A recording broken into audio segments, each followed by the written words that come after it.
ठीक है, अब सच में हमें के ड्रामा विलन्स के बारे में बात करनी होगी। वो किरदार जो ऑब्जेक्टिवली बहुत ही भयानक इंसान होते हैं, जो बिल्कुल माफ न किए जा सकने वाले काम करते हैं, और फिर भी आप उनके सीन बार बार रिवाइंड कर रहे होते हैं, शायद थोड़ा सा उनके लिए रूट भी कर रहे होते हैं, और सबसे ज्यादा अपनी ही मॉरल कंपास पर सवाल उठा रहे होते हैं। आज हम गिनने वाले हैं 12 ऐसे एक्टर्स को जिन्होंने बुरा होना इतना अविश्वसनीय रूप से आकर्षक बना दिया कि हम लगभग भूल ही गए कि हमें उनसे नफरत करनी चाहिए थी। तो चलिए शुरू करते हैं ली जंग जिन से, जिन्होंने ली लिम का किरदार निभाया। इस आदमी ने मेनेसिंग एलिगेंस को एक नए स्तर पर पहुंचा दिया। वो पैरेलल यूनिवर्सेस के बीच कूद रहा है, अपने ही परिवार के सदस्यों की हत्या कर रहा है और रियलिटी को अपने पर्सनल प्लेग्राउंड की तरह ट्रीट कर रहा है। और फिर भी जिस तरह से वो खुद को कैरी करता है, उसमें कुछ ऐसा है जो पूरी तरह से आपको बांध लेता है। उसके अंदर एक शांत एरिस्टोक्रेटिक जहर है, कभी चिल्लाता नहीं, कभी अपना कंपोजर नहीं खोता, बस शांति से अपने रास्ते में आने वाली हर चीज को नष्ट करता जाता है। और यही चीज उसे और भी ज्यादा डरावना बनाती है, बजाय इसके कि वो कोई आम विलन होता जो गुस्से में चिल्लाता रहता। और क्या हम उसके फैशन के बारे में बात कर सकते हैं? क्योंकि ली लिम ऐसा लग रहा था जैसे उसने किसी प्राचीन अमर विलन की अलमारी पर रेड मार दी हो, जिसका टेस्ट बिल्कुल परफेक्ट हो।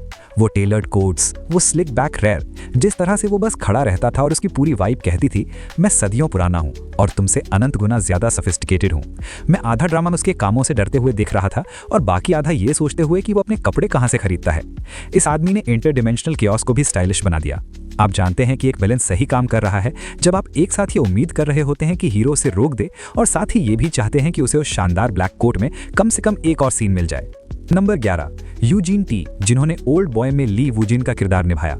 अगर आपने अभी तक ओल्ड बॉय नहीं देखा है तो सच में आप अपनी जिंदगी के साथ कर क्या रहे हैं? जाइए और अभी देखिए, लेकिन साथ ही खुद को इमोशनली तैयार भी कर लीजिए, क्योंकि ली वुजिन के रूप में यूजीन टी आपको सबसे अच्छे और सबसे बुरे तरीके से तोड़ने वाला है।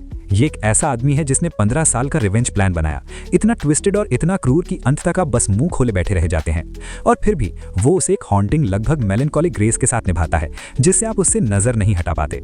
वुजिन के अंदर कुछ बहुत ही ट्रैजिक है। वो पूरी तरह टूट चुका है, उस दर्द से संचालित जो उसके अंदर की हर अच्छी चीज को खत्म कर चुका है।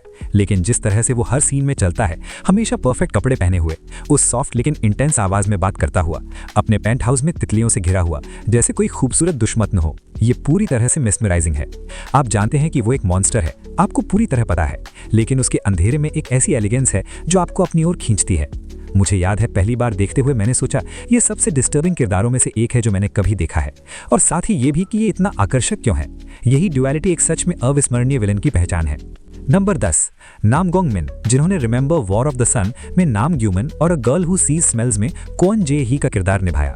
वो ऐसे विलन्स निभाने के MVP हैं जो हमें खुद के बारे में असहज महसूस कराते हैं। उन्होंने हमें बुराई के दो बिल्कुल अलग फ्लेवर दिए और दोनों को अजीब तरह से आकर्षक बना दिया।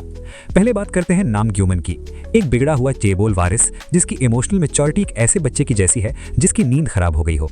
वो चीजें फेंक रहा है, चिल्ला रहा है और पूरी तरह असहनीय है, और फिर भी नाम गोंग मिन उसमें एक अनहिंज्ड करिश्मा डाल देते हैं जो आपको पूरी तरह बांध लेता है। आप उसे थप्पड़ मारना चाहते हैं लेकिन उससे नजर नहीं हटा पाते। फिर आता है क्वन जे ही, बारकोड किलर, दिन में सेलिब्रिटी शेफ, रात में मेथोडिकल सीरियल किलर, और वो उसे इतनी ठंडी सटीकता के साथ निभाते हैं। जिस तरह से वो एक गर्मजोशी भरी मुस्कान से अचानक एक खाली शिकारी नजर में बदल जाता है, रीढ़ की हड्डी तक ठंडक पहुंच जाती है। Number 9, Kim Bum, tail of the nine tailed में ली रांग के रूप में। ली रांग पूरी तरह केओस का अवतार था, आधा इंसान आधा गुमी हो और पूरी तरह खतरनाक। लेकिन किम बम ने उसे एक प्लेफुल, लगभग बिल्ली जैसी ऊर्जा के साथ निभाया जिससे उससे नफरत करना मुश्किल हो गया। उसकी स्मग, उसका मूवमेंट, सब कुछ इतना आकर्षक था कि आप चाहकर भी उससे नजर नहीं हटा पाते। Number 7, gong you, squid game में सेल्समैन के रूप में। उसके पास सिर्फ 10 मिनट का स्क्रीन टाइम था, लेकिन उन 10 मिनट ने इतिहास बना दिया। वो सूट में उस कॉन्फिडेंट स्माइल के साथ पूरी तरह एक जाल जैसा लग रहा था। वो मुख्य विलन नहीं था, लेकिन उसने पूरे शो का टोन सेट कर दिया। नंबर 6, कांग की यंग, द अनकैनी काउंटर 2 में होंग पिलगोंग के रूप में।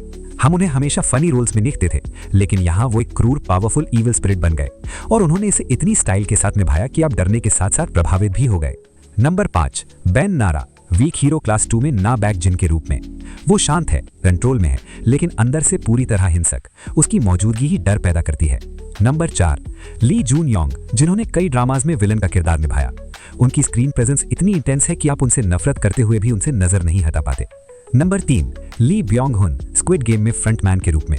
पूरे समय मास्क के पीछे छिपे होने के बावजूद उनकी मौजूदगी भारी और प्रभावशाली थी, और जब मास्क उतरा वो पल पूरी तरह अविस्मरणीय था।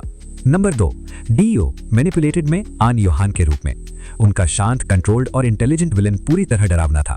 वो चिल्लाते नहीं, लेकिन उनका शांत चेहरा ही डर पैदा करता है। नंबर 1, ली स्योंगी, माउस में जंग बारम के रूप में। शुरुआत में वो सबसे मासूम और प्यारे पुलिस ऑफिसर लगते हैं, लेकिन फिर वो ट्विस्ट आता है और सब कुछ बदल जाता है। वो एक खतरनाक शिकारी निकलते हैं जो मासूम चेहरे के पीछे छिपा था। उनकी परफॉर्मेंस इतनी पावरफुल थी कि आप उनसे डरते हुए भी उनसे नजर नहीं हटा पाते। यही एक महान विलन की पहचान है। इस लिस्ट में और कौन होना चाहिए? क्या कोई ऐसा विलन है जिसने आपको पूरी तरह कंफ्यूज कर दिया? अपने पिक्स कमेंट में जरूर बताइए।